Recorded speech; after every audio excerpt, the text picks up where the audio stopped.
Hello, my panda pals, and welcome back to the channel. Today, I'm gonna cover what happened on The Last Resort, Season 2, Episode 8. So, buckle it up and let's go for a ride. Brandon and Julia enter the grand honeymoon suite, and they are gushing over how amazing it is. Suite is look beautiful, it look like castle. Look at, oh my God, look at the fireplace. Julia cannot wait to go all coyote ugly on this dining room table, and Brandon cannot wait to get all up in her lady business. Ah! Oh my God. Brandon pops some bubbly, he uses his man voice, and he's like, oh baby, let's get it on. And Julia is over here like, yeah, let's not and just say that we did. I was hoping we would get some intimate time, but looks like we're gonna have a party instead. So Brandon is over here, he's begging for some of her poo nasty, and Julia decides to invite everyone over for a big ol' party so that she does not have to be alone in the room with him for longer than 5 minutes. And Brandon is like, ugh, okay, well, can we have a little quickie before the party? And Julia is like, haha, LOL. No. I promise we'll have some sexual stuff after our party done. Every single day. I promise. Oh, yeah, later. Oh, tomorrow. I promise. But tomorrow never comes. I don't know, man. Maybe later never comes because Julia never does either, you know?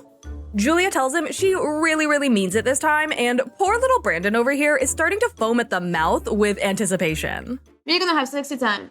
We'll have a sexy time? Okay, deal. Yeah. That's all I want. That's all I want. Sophie, Rob, Florian, and Stacy arrive at group therapy. They got Sarah, the spiritual healing hypnotherapist, guiding them through some sand tray therapy. So they use sand and small toys to create scenes that allow them to express themselves with little to no dialogue. It helps them to express what's going on inside without using the words that they may not be able to find. Rob says that he is really excited for this, one, because he was always good at art as a kid, which I don't really know why that matters because this requires zero artistic ability. But more importantly, he's excited to communicate with Sophie without any words because whenever he opens his mouth, Sophie wants to punch him in the face. Sophie is so hypersensitive to just like the way I say something. So I like the idea of like painting a picture with these toys. So Sarah starts them off with a little sand tray amuse-bouche, and she asks each person to create a scene of a happy or funny moment that happened in their relationship. Florian really struggles with this. I don't know what to put. Florian, pick pieces intuitively. Huh? Just pick them. Don't think about them. He says it's because he's never played pretend as a kid and never had to use any of his imagination because he had real friends. I don't need imagination. I have a bunch of kids, bunch of friends there. You don't need imagination. Not having any imagination is not a flex. Anyway, Stacy chooses a grandma with a walker, and she says that Florian always jokes with her and tells her that he is gonna take care of her when she is old and dusty.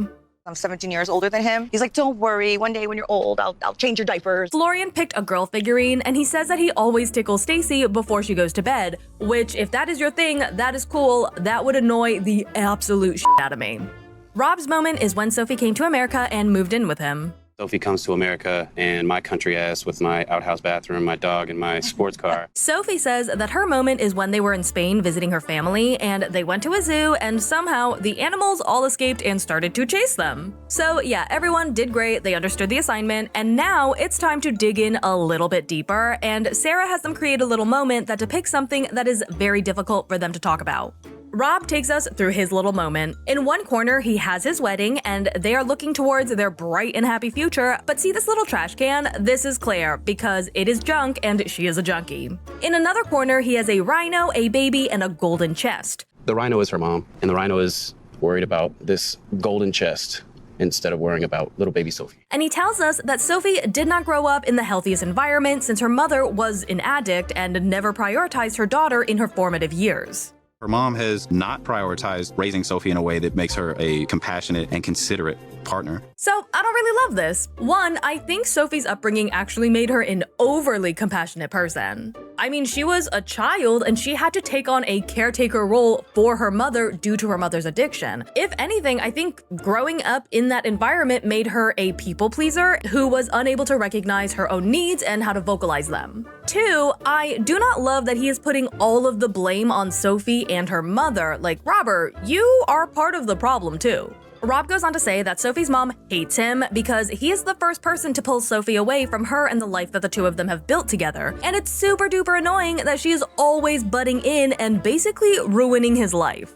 Sophie's mom never wanted to see me as someone worthy, someone good enough. and I am very hurt. And yes, I do get Rob's frustration, and I do understand what he's trying to say, but at the same time, Claire could die tomorrow, and they would still have the same exact issues that they are struggling with today because her butting in is not the issue. Sophie starts to cry because in this little tableau, Rob brings up Claire's addiction multiple times, and he kind of seems to be blaming their relationship failures on that.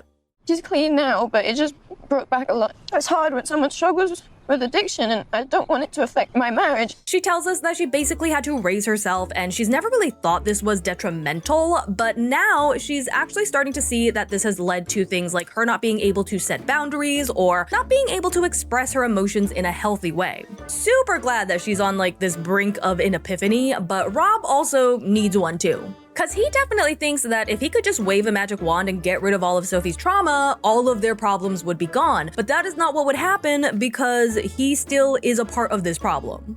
But one thing at a time, I get it. The opportunity to see how this situation is affecting the love of your life is a huge opportunity for you. Rob is really happy about how this is going because this is the first time he's been able to broach the topic of how he thinks Claire is ruining their marriage without it turning into a screaming match. Sophie recognizes that in order to be happy, she has to put in a ton more work on herself, and she is able to now admit that Rob is not 100% of the problem. I came into this resort kind of putting 100% of the blame on Rob, even though he does deserve that. With everything in my past, that has also kind of stopped me from having success in my relationships. We are back with Brandon and Julia. Jasmine is the first to arrive to their little soiree, and she's like, did y'all fuck yet? Hey, is little Messi already there? Did you already? And Brandon is like, ugh, I tried, but she keeps rejecting me. So Jasmine decides to rub some salt on his wounds and get more action from Julia than he has ever gotten in the past year. Come on.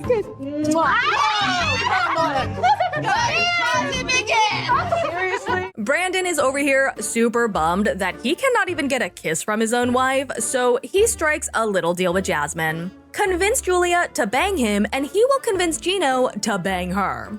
Men have twice the real estate up here for Right. sex. And I don't understand how he can deal. First of all, you have all of that real estate up in there because Julia is doing all of the thinking for both of you, okay? You did not bring extra socks to this resort because Julia did not pack them for you. Brandon goes on and he's like, I have that primal hunger. I crave the sex. I need it. I want it hard and rough and hot. Because I had too many hormones to make me want all this. And Julia over here looks super awkward because she does not want any of that with any of him.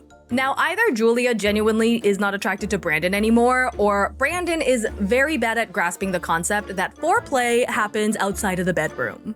I'm inclined to think that it is the latter. Cause Brandon is like, tell me what I need to do to get you to wanna bang me, and Julia flat out says that even if she did tell him, he won't do it. Jasmine says she has got his back and she's gonna crack those legs open for him in no time. Whore mode tonight. Don't be a Gino, be a Jasmine. Don't be a Gino. Be a Jasmine. Back at sand therapy, we move on to Stacy, and she has set up a little family and points out her twin sister Darcy, and she focuses on how there is conflict between them because Darcy and Florian are best buddies, and it makes her kind of feel like a third wheel in her own marriage. And things came to a head when Darcy apparently told Florian to divorce Stacy.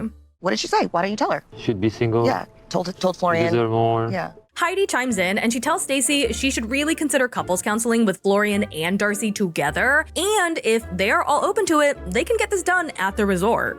Sarah tells them that both couples have very similar issues. They both have a third party messing their shit up. And again, sure, the third party is not making shit any better, but you could kill them off tomorrow and these couples would still be arguing over the same shit.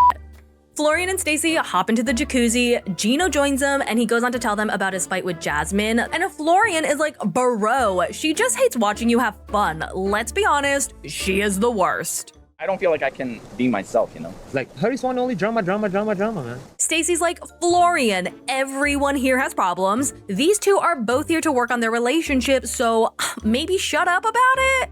Gino goes on to talk about how Jasmine can be sugary sweet one moment and then stab you in the eyeball with a stiletto in the next. she can be fun and happy. And the second I know, she's and then going it's to ruin like everything. Jekyll and Hyde, and then she can instantly turn into the devil. Wow. So, Wow. Back at the sweet party, Brandon is like, oh, Julia, I am so thirsty that I would literally give you anything to let me bang you. I want to give you any. What turns you on? Dance for me. Let's go, Nasher. Let's go, Nasher. Dance for us. I think that's what Come Jasmine here, wants. That's right. Instead of saying what she really wants, like, stop treating me like your mother or your maid, she asks him for a striptease. And yeah, it is just as awkward as you think it's gonna be. Imagine I'm not here. Brandon. Yeah. Let's start. There you go. Oh! Take it off, baby. Take it off. No, keep it on. Keep it on.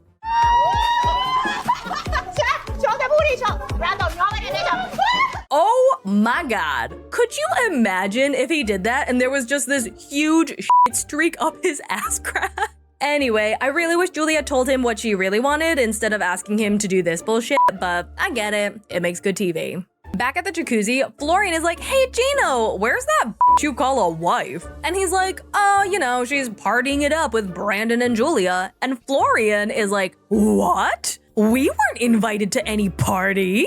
I think Julia's having a party. What do you invite us? That is disrespectful.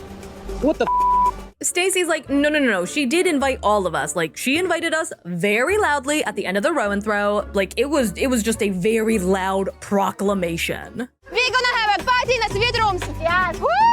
In the honeymoon suite. And Florian is like, well, I don't remember, so it never happened. And then he continues to go on about how rude it is to not get a formal invitation to a party. And my guy, they did invite you, you just don't give a shit about any of these people enough to actually listen to them when they talk. Don't worry about everybody, Gino. Everybody. Julia goes out to the hot tub to invite the gang out there, and Florian is being an absolute child. And he's like, no way, man, it is way too late for you to invite us to a party. Maybe if you had officially invited us earlier, we would have been able to RSVP yes. Shit, invite everybody. Everybody invites. No, it's started. No. Stacy is like, dude, we were all invited as a group, okay? It was a blanket invite. I wish he could stop being such a little baby bitch about this. Somebody invite me. I come to prepare myself, to change the clothes. You know my point? Come on, sweetheart. Too late. Too late. And Julia is like, okay, well, someone clearly didn't get their nap today. All right, let's go have some drink. No, I know. I don't give for drinks. I don't give. Wow, you're really ruining it for me. Julia is like, okay, well, come if you want, don't if you don't. Gino and Benny leave because Florian killed the mood, and Stacy says she'll come after she gives her little baby his binky.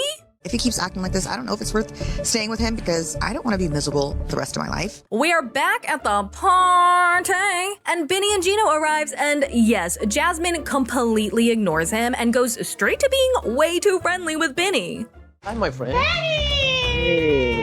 Jasmine. Thank you. Oh, look at who's here. Oh, Gino. Oh. Julia tries to get Gino to give Jasmine a compliment, but sweetie, they just had a huge fight, and she just completely ignored him when he entered the room, so maybe not the best time? Look at her sexy dress. You think so? Of course. Yeah. Jasmine tells us she does not appreciate that Gino is acting like nothing happened, and he is just continuing to ignore her as if she doesn't exist. He's there to connect with everybody except for his wife. So typical of him. Jasmine asks Julia if Stacy's on her way, and Julia tells her that Florian is being a giant butthead about everything, and Stacy will come as soon as she deals with him. And Jasmine is like, oh no, if Florian is gonna be a dick, then he can be a dick all by himself. And the two ladies go out to tell Florian to suck it and bring Stacy to the party. I really feel bad that Stacy has to put up with Florian all the time. This is your wife, and you don't talk to your wife like that. Stacy sees Jasmine on her way, and she's like, Florian, for the love of God, please be nice and not like your usual asshole self. So Jasmine comes over and tells them to get their booties to the party, and Florian continues to rant about how it's so super duper rude not to personally invite him to the party. And Julia again is like, I shouted about the party to everyone, okay? I am sorry I did not get a dove to deliver an embossed invitation to you. What do you think, that you need a formal letter, Mr. President of Albania? It's a shot ever. You're not grown-ass man. Now, Brandon is out here, and he's sitting next to Florian, listening to him bitch and moan, and he tries to soothe him from his temper tantrum. Florian is like, my father always stressed the importance of respect. And Brandon is like, tell me more about that, buddy. My father teach me to respect people. You're the most disrespectful people in there. Shut the up! Shut your mouth! What the tell me. They start to bicker so loudly that the party stops and everyone who's inside is now outside, bearing witness to Jasmine telling Florian she hopes Stacy leaves his ass because she deserves so much better. A woman like her. Chihuahua, you want a tree? You want a tree? You know how. Man, that is now the second Chihuahua reference in the 90-Day universe. Like, guys, come on. Let's show Chihuahuas a little bit of respect. Jasmine starts to scream about how there is nothing wrong with Chihuahuas and how she fucking loves them, and then she gets herded back inside. If I have to choose between being Florian or being a Chihuahua, I would choose Chihuahua. Chihuahua. Florian calms down, but he is still butthurt, and Stacy is just sad that she's married to him. Brandon tries to make him feel a little better, but he does it in the shittiest way possible. I know the women, they rage, they get emotional. I'm sorry, the women get emotional? Who is out here trying to calm a grown-ass man down from a temper tantrum because he did not like the way in which he was invited to a party? I don't know if I want to be with somebody like you, dealing with this all the time. And then Stacy leaves, saying that she cannot keep living her life having to apologize for his piss-poor behavior. Natalie arrives to the party sans Josh because she doesn't know where he is. Is he at the resort? Did he go back home? Who knows? Not her. At this moment, I feel like he wants not a future with me. She tells the gang about her fight with Josh during sex therapy, and then she just absolutely unloads about how Josh does not want to bring her home and introduce her to the family, and she doesn't really understand why he's being like this after 3 years of them being together. And Brandon gives her a little bit of insight. He tells her that Josh actually talked to him and told him that Natalie is just a bit too much. You're a little all over the place. What does it mean? Like you're crazy. Oh my god. I could watch these two telling her that she is crazy at the same time over and over again. Like you're crazy. You're crazy. You're crazy. So Natalie's like, okay, so he's telling you all different things, and I'm over here feeling like I'm collecting all of these little puzzle pieces, and Jasmine cuts her off and lays it on real thick. Each of you has totally different puzzles. Yeah, but it's always negative and you are always a problem. Exactly. Listen, Jasmine is crazy, but when she says shit like this, love her. If he is telling people that I'm not stable enough and he's telling it behind my back, it's like a really bad sign. And that, my Panda Pals, is all I have for you today. I hope you enjoyed this one. If you are not subscribed yet, go ahead, click that subscribe button, give this video a big thumbs up, and let me know down in the comments below what you thought. I hope to see you for the next one, and as always, thanks for not letting me ride this train wreck alone. Bye!